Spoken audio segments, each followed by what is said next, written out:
మరొకసారి కాపులు తమ ఐక్యత చాటుకున్నారు. అన్ని మండలాల నుంచి కాపు నాయకులు స్వచ్ఛందంగా వచ్చి చింతలపూడి ఎమ్మెల్యే సొంగ రోషన్ కుమార్ ని కలిసి వినతి పత్రాన్ని అందజేయడం జరిగింది.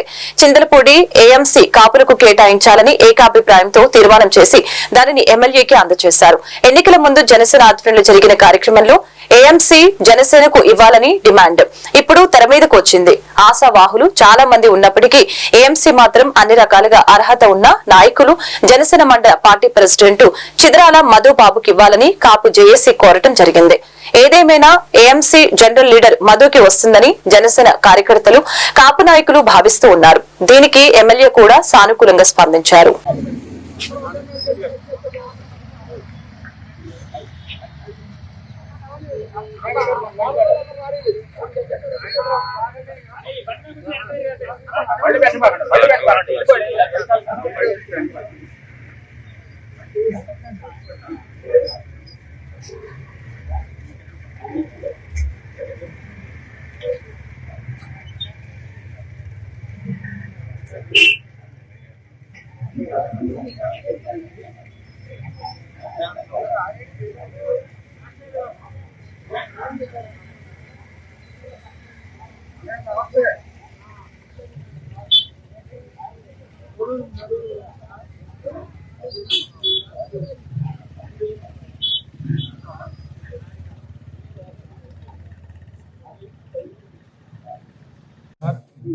కాదు ఇలాగ పదవులు మీయేగా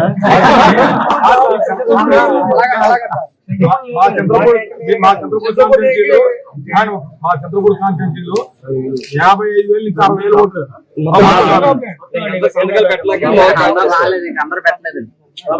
ఇది జరుగుతున్నాడు బాబాయ్ రాధాకృష్ణ గారు పిలిస్తే మాట్లాడు. 62,000 ఓట్లు మా సామాజిక విజయంలో కీలక పాత్ర. మేము గత 34 సంవత్సరాల నుంచి సరే మమ్మల్ని తక్కువగా చూస్తున్నారు. ఈసారి మీ ఆధ్వర్యంలో, ఎందుకంటే మీరు యంగ్ కాబట్టి యువకులుగా మాకు ఒక మంచి అవకాశం కల్పిస్తే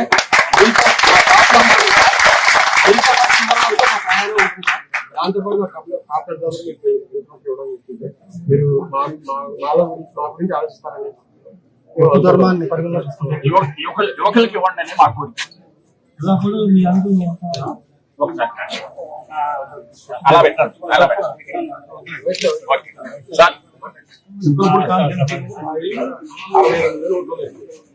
62 ఓట్లు. మేము కోరుకునేది ఏంటంటే జనసేన పార్టీ యంగ్ కుర్రోడు, మేమంటే పెద్ద మాకు విజయపోతుంది. కుర్రోడు రేపు పొద్దున్న కాన్స్టిట్యూన్సీలో అందరినీ కలుపుకెళ్ళి ఆధ్వర్యంలో ఆయన ఉండి మీ సహకారంతో పనిచేయాలన్న ఆలోచనలో ఉన్నారు సార్. అతనికి ఏఎంపీ చైర్మన్ ఇస్తారని మేము మిమ్మల్ని కోరుకుంటున్నాం.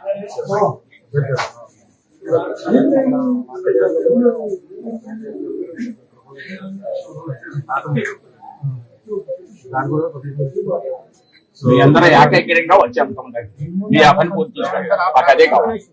ముందుగా ఇక్కడికి వచ్చిన కాపు కుటుంబ సభ్యులందరూ కూడా ధన్యవాదములు. ప్రతి ఒక్కరు కూడా వాళ్ళ ఇంట్రెస్ట్ ని వచ్చి ఇస్తున్నారు రెజ్యూమే పరంగా, ఏఎంసీ కానివ్వండి లేకపోతే వేరే పదవి గురించి. సో అదే ప్రాసెస్ లో మధు కూడా వచ్చి మరి ఇవ్వడం జరిగింది. ఏఎంసీ మధు బాగా వర్క్ చేశాడు జనసేన నుంచి. అలాగే మధు భాగంగా చాలా మంది కూడా బాగా కష్టపడ్డారు. అటు జన సైనికులు, వీర మహిళలు అందరూ కూడా బాగా కష్టపడ్డారు. ఇప్పుడు ఇలాంటి పదవులన్నీ కూడా హైకమాండ్ లో కూడా వాళ్ళు రివ్యూ చేస్తున్నారు. ఎందుకంటే ఈ